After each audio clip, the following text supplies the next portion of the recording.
different Mikrofon. groups. I work with banks. I work with some private equity companies.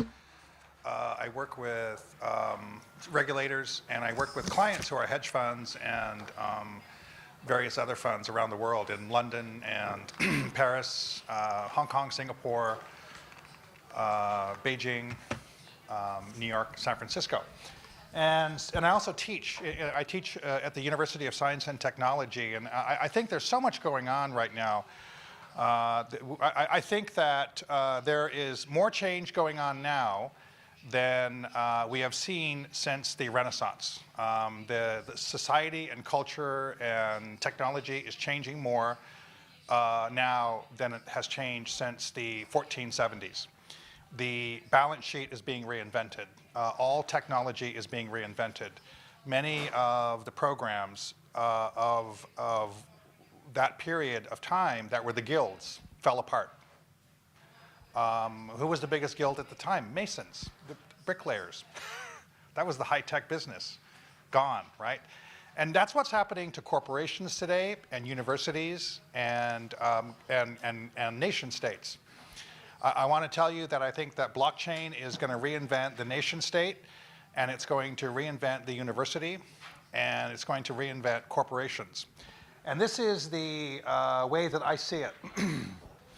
FinTech is going to be absorbed into blockchain.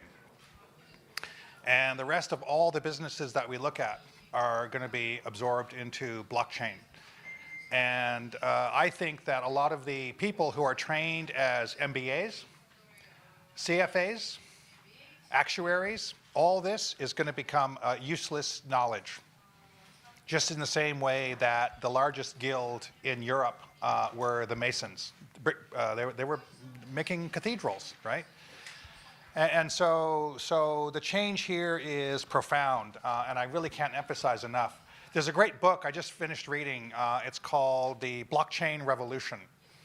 And it's written by a professor from the University of Toronto with the Rockefeller Foundation. And it's excellent. And if you want to read a chapter that will blow you away, chapter 3. Very, very good. So everything is changing here. And so this is how I see what's happening with the work that we have done. We are probably about here, and we are digesting all of this, 50 billion and moving up to 70 or 80 billion pieces of data that are flying around the world into a digital world. And some people have 1%, and some people have 99%. Alibaba has 99%. Citibank has 20. HSBC probably has 14. Standard Chartered has 11. Ping An, one of my favorite companies in China, has 100. And so we're in a world where there's companies that are rapidly absorbing all this digital data, and other companies are completely, hopelessly behind, and they need to catch up. And then this is the 6 areas that we're going to be using them for. What I did last year was we did a 600-page report comparing China and the US on all 6 of these in financial services, cognitive services, lifestyle, autonomous cars, robotics, and advertising. In financial, China is 2 generations ahead of the West. In cognitive services, China is at least as good as anything you will see in the West. In lifestyle and health, China is 2 generations ahead. In autonomous cars, China is at least ahead. You saw the launch of the Hong Kong-Macau bridge last week. They had 100 autonomous cars doing acrobatic weaving all the way down the bridge. And they had 300 drones doing all kinds of designs in the air with the launch of the Hong Kong-Macau bridge just last week. Robotics and advertising, Alibaba completely dominates this. And China is importing 3 times more robotic technology than any other country in the world right now. So we need to pay attention to what's going on in China. Now, this 4th industrial revolution everyone is talking about. Our man from Brazil was talking about it. He's not here right now. But this says, in a poll, what's going to be the largest, most impactful technology? Of course, blockchain. Now, these are the uses of blockchain. This is all common knowledge, right? So basically it's everything, right? And now what I want to show you is that there are almost 90,000 projects on the blockchain right now, and the amazing thing is that almost 1/3 of them are less than 2 years old. So this is how new all this technology is, and so we are barely into the bottom of the first inning here.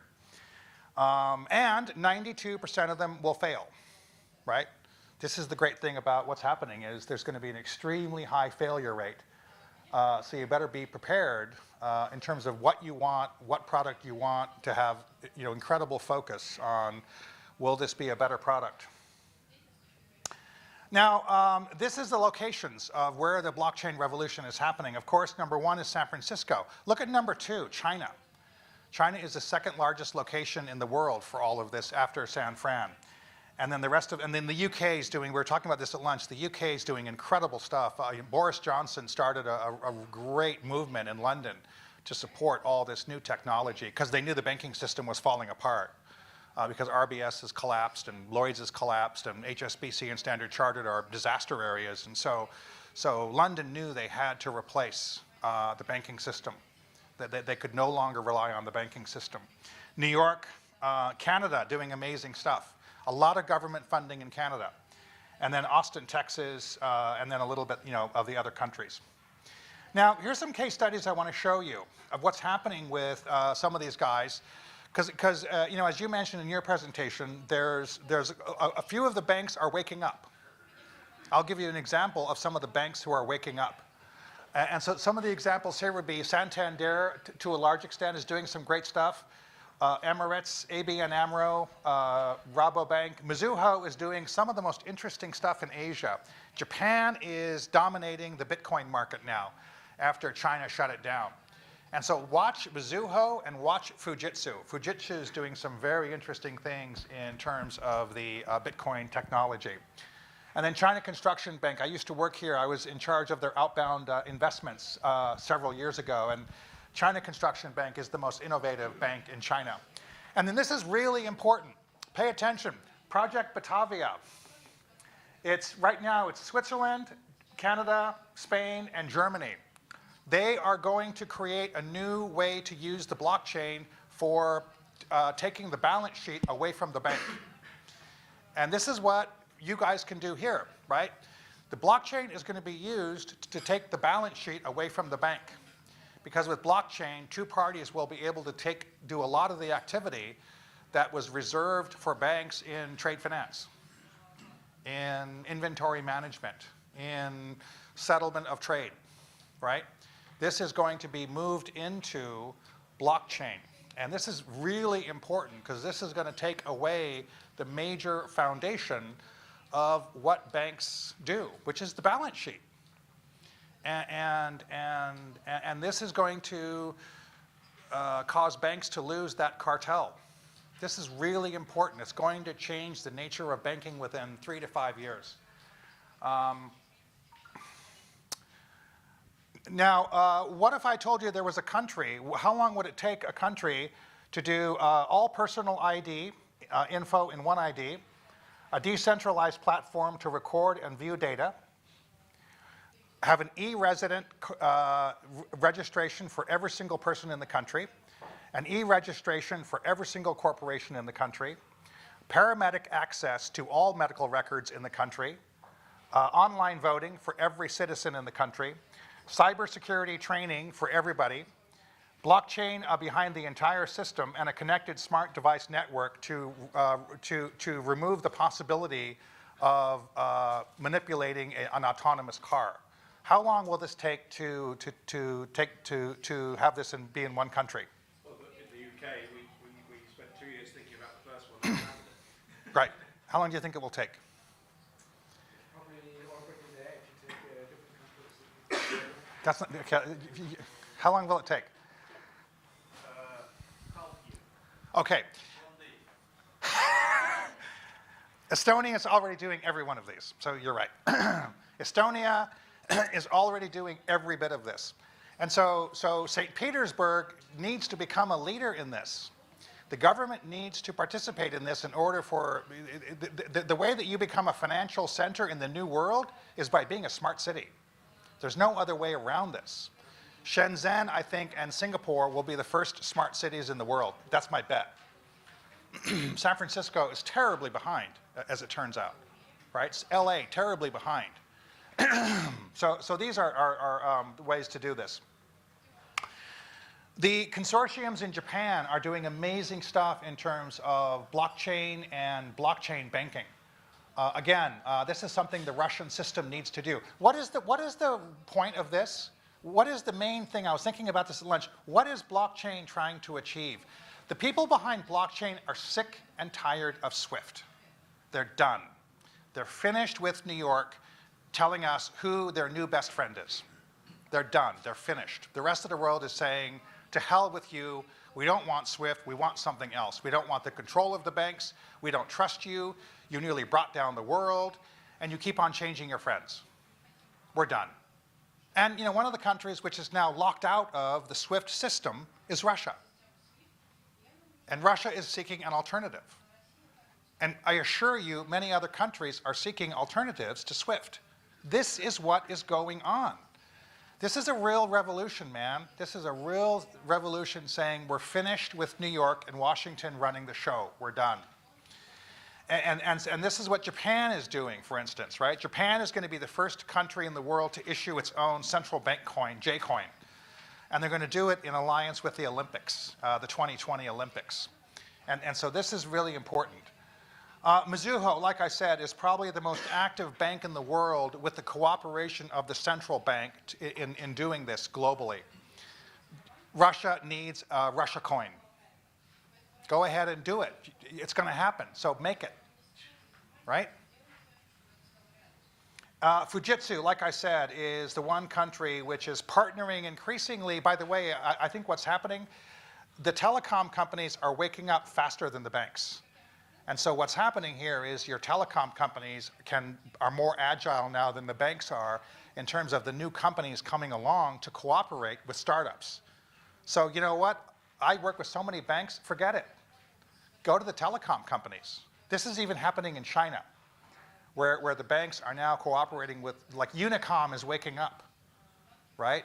This sleepy, huge, telecom company with 400 million users is waking up and cooperating with Alibaba and Tencent. The banks are not doing this. And so the telecom companies are the ones that are going to be doing this. IBM. IBM is, when you keep looking at all the banks around the world, IBM keeps coming up over and over again. IBM is waking up. And so IBM is doing some really interesting stuff with all these different banks, with HSBC, Mandiri in Indonesia, which is a client of mine, CCB. Project Batavia is HSBC. So HSBC is waking up and trying, but this is a company you mentioned has, never mind that it has 38,000 engineers, it has 16,000 compliance officers. 16,000 compliance officers and lawyers. That's the problem with the banks. They can't create consortia. They can't create partnerships. They're not allowed to. They can't go outside their own systems for regulatory purposes. This is why they're not going to succeed. They can't create the things that all these tech companies can do. Partnerships, consortia, loose relationships. This is how these new technology companies operate. Banks cannot do that. Here is what I want to talk about, which is the new way of thinking about a conglomerate. Everybody needs to think about your company as the center of the company is data and cybersecurity, and every new business becomes a new loop for creating new types of businesses where the data is interconnected and lets you know more and more about each customer. That's the new model for any company that wants to grow. And this company is called Zongan. This company did not exist 3 years ago.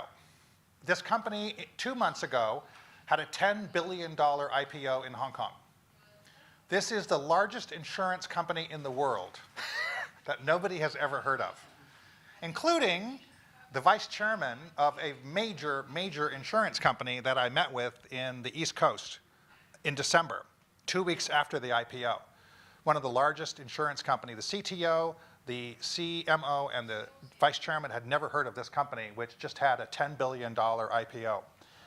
ZhongAn is the first all-digital blockchain insurance company in the world of its kind. It's a unique creature.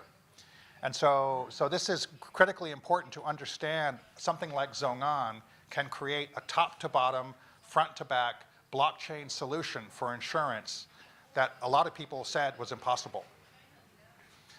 And all they started up was kind of all these companies started out as bullshit companies, right? Amazon, electronic books. PayPal, we talked about this last night. What did PayPal start as? Porn payments. Yeah. This was a stupid company that was just guaranteeing return, that if you buy a shirt, I don't like my shirt, it's too long. Insurance, they will pay you to have the shirt returned. It was a stupid idea, but it made a ton of money, and they kept building. They now have 1,200 engineers in China that have built this blockchain solution for the insurance industry for China. And they raised $1.5 billion, and the total value of the company now is around $10 billion. They have an e-commerce platform, they have an insurance core, and they have the finance core. Call this the avionics, the engine, and the dashboard. And this is what they've created. And there is every reason why any company in the world should have a blockchain solution that looks like that. This is how every company is going to look in 5 years. And the governments who don't pay attention are going to fall apart, and the companies who don't pay attention are going to fall apart, cease to exist.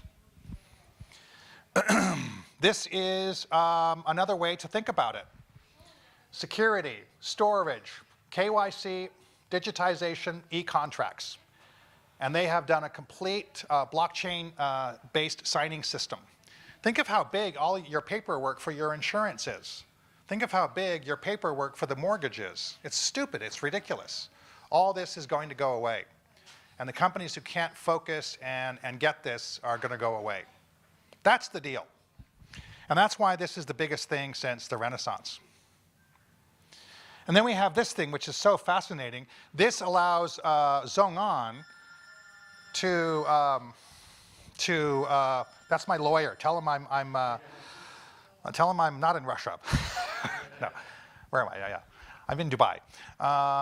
So this is now credit rating, credit decisions, credit profiling, credit chatbot, facial ID, and credit models, where they then become a bank.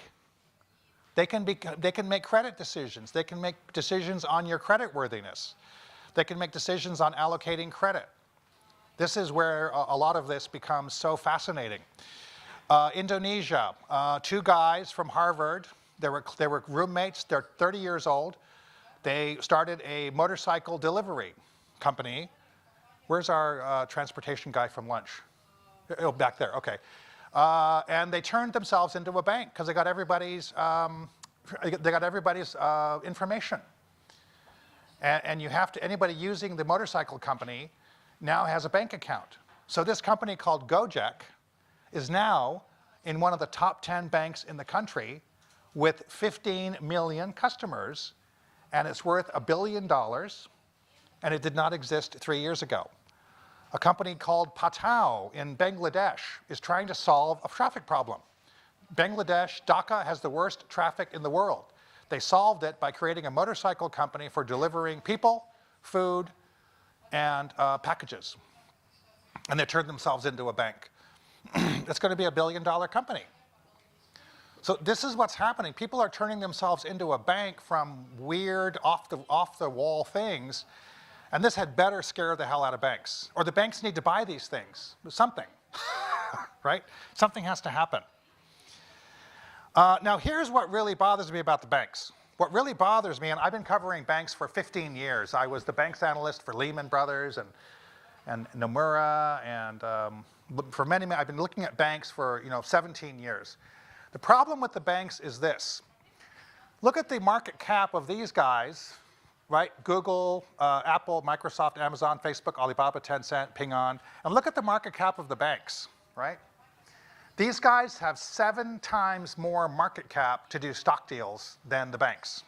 This is a really big problem for the banks. The other really big problem for the banks that really scares me is even if the banks decided today on whatever the hell today is, February 27th or something, that they were going to change tomorrow morning at 9 o'clock, we're going to become the best technology company in the world. We're going to beat Google at its own game. We're going to beat Google and Amazon. They don't have the money. This is a really big problem. Because look at the investment cash flow of the banks versus the technology company. Alibaba can outspend HSBC 5 to 1, right?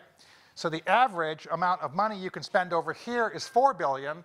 The average you can spend over here is 25 billion. HSBC's spending is 1.8 billion a year. That's one deal for Alibaba, right? This is a very big problem. Even if you got around the problem that banks can't have consortia, banks can't have partnerships, banks can't have an internet system outside of a closed system regulated by their regulator. They don't have the money. And this really worries me. And this worries me most for the one bank I think is going to die and needs to be broken apart is Deutsche Bank. Deutsche Bank worries me more than any bank in the world. Plus, these guys have destroyed their reputations. That's the problem. Deutsche Bank became a criminal syndicate and didn't bother to tell the shareholders. This is a very big problem.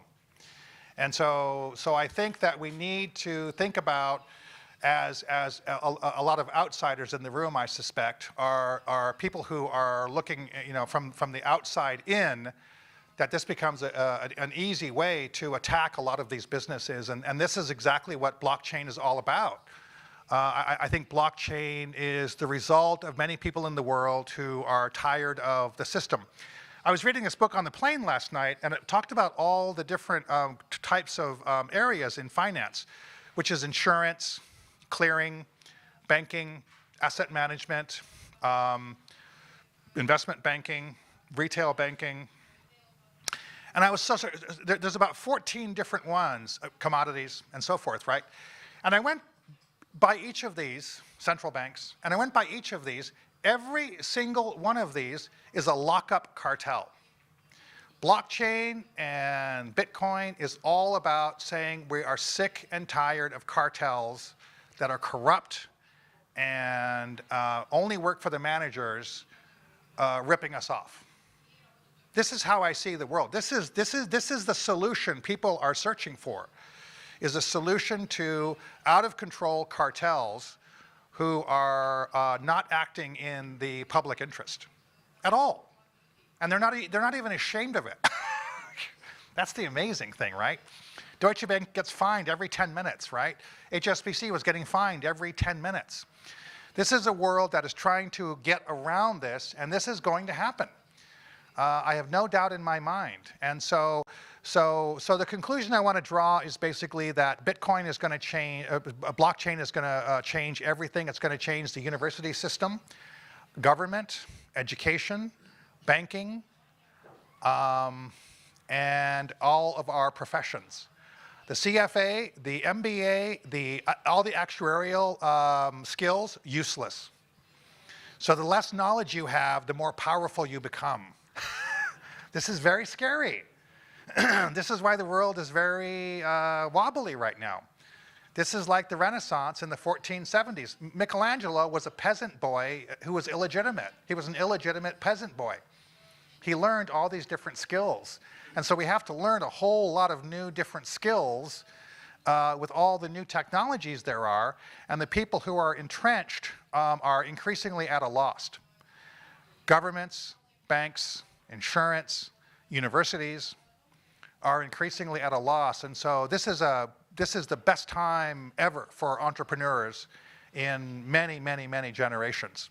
And so I'll leave it at that and answer some questions if you have any. Thanks. Пауль, спасибо большое. We have this,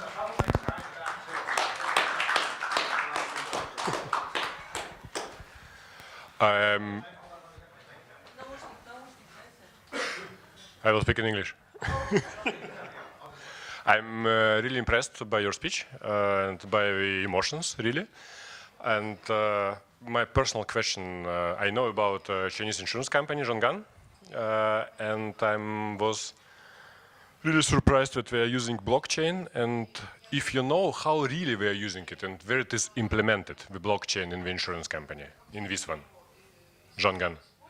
How explicitly? Yeah, what for we are using it now? Okay, so if we go into the technicals of it, I can take that offline. It would take a while to discuss it. Can we discuss that afterwards? With pleasure, a lot of pleasure. So I can discuss that with you later on. Okay. Because I was analyzing and I know about the company, but I didn't find the info that it is using blockchain in the operations. Oh, absolutely, absolutely. And they are doing it with, in fact, there are several issues here. One is that I know the CTO very well. His name is Wayne Zhu, and he worked at Google for 8 years before he went to Zhong'an. And even when you talk to Wayne, he's very cagey. They don't want to discuss their technology. They don't want to discuss who their clients are and how many they are, which is, I don't think it's appropriate for a public company, but they want to keep that very close to their chest because they know that this technology is very, very valuable. We will discuss. I know because for IPO, they have a really big decrease in the turnover and in the revenue because of the competition and because of the commission increase. And Correct. because That's we have right. only 3 or 4 products, main products, and they started with this goods delivery or back delivery. Correct. And nothing more. We didn't invent anything more new. And that's why we will speak about blockchain. Maybe right. the blockchain is a solution for something new. That's right. Because after IPO for 10 billions, we need just go back. That's right. Okay. That's right, exactly. So Thank you. Yeah, that's right. The stock price was at 58. It went to 95. It came back because of these issues. They're paying a much larger. Well, hey, guess what? When your number one customer is Alibaba, that's a pretty good thing, and shareholder. Right, and so their commission to Alibaba for selling their stuff on the Alibaba site went up very dramatically, and so there was a big drop in income, and so that was expected. It was 17%. Now That's right. That's right. So I can talk about the stock with you after I cover the stock very carefully, so I can talk about that. Yes, sir. Yeah, I do have a simple question. Yeah. What is your opinion on? We talked about IoT. You talked about AI a little bit, machine learning. You talked about blockchain.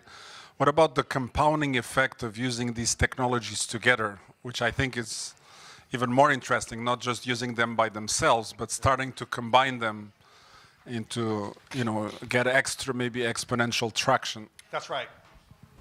So the one company in the world that I love that is doing that better than anybody else in terms of the exponential traction from AI, Internet of Things, and blockchain is Ping An. Ping An was a crappy little bank in Shenzhen 15 years ago. And now Ping An is, watch this IPO. The IPO coming up in April is called Good Doctor. Watch Good Doctor. Good Doctor is going to be the first, only of its kind, use of IoT, AI, and blockchain, which is the first company in the world, get this, connecting the patient, the doctor, the clinic, the hospital, the pharmacy, the bank, and the insurance company all in one entity. So all of the physical activity, the physical following of the pharmaceuticals to make sure that they are legit, blockchain. The physicality of your physical well-being because of the IoT they have on your capacity to take care of your health, right? The capacity of doctors and clinics to make appointments, right? Where are you? The physicality of where you are and who you need to see. They just bought Israeli technology last week. Get this.